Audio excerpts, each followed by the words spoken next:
পুরুষ মানুষের টাকা থাকুক না থাকুক, কিন্তু বিয়ের সময় পাত্রীর পায়ের নখ থেকে মাথার তালু পর্যন্ত ওলট পালট করে ফেলবে, জাজ করে ফাটায় ফেলবে। তারপরে ভালো লাগলে বিয়ে করবে, আর না হলে নেক্সট।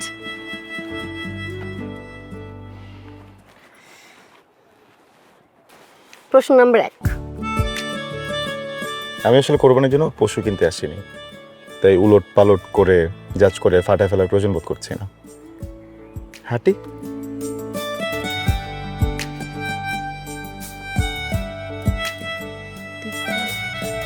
আচ্ছা, আপনি কোরবানিতে কি দেন, গরু না ছাগল?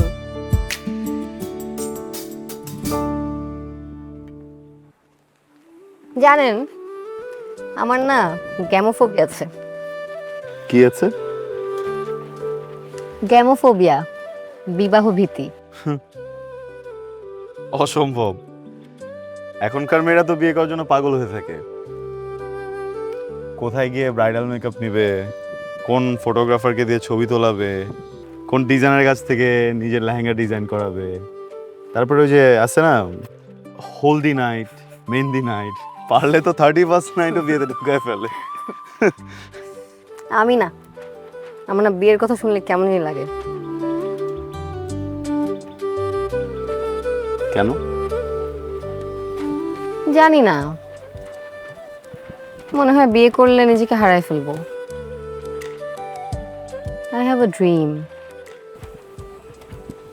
আমি নিজের একটা আইডেন্টিটি ক্রিয়েট করতে চাই। মানুষ বলে বিয়ে করলে নাকি স্বপ্ন হারায় যায়।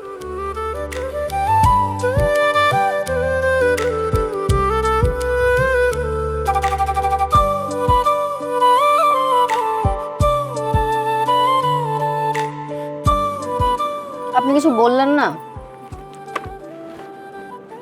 আপনি চান আমি কিছু বলি?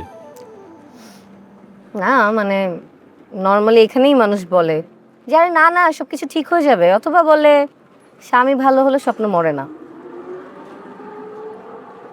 আমি সাধারণত বলি না।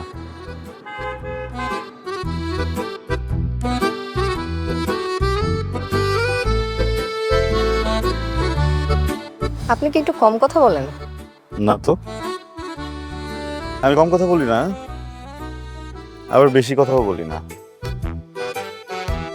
আপনি কি বলতে চাচ্ছেন আমি বেশি কথা বলি? মোটেও না, আপনি মোটেও বেশি কথা বলেন না। আপনি অনেক বেশি কথা বলেন, পক পক পক পক পক পক পক পক করতেই থাকেন। কিন্তু মজার বিষয় কি জানেন, আপনার কথা না একদমই কানে লাগে না, শুনতে ভালো লাগে। কারণ এটা আপনার বলার গুণ নাকি আমার শোনার গুণ সেটা বলতে পারছি না।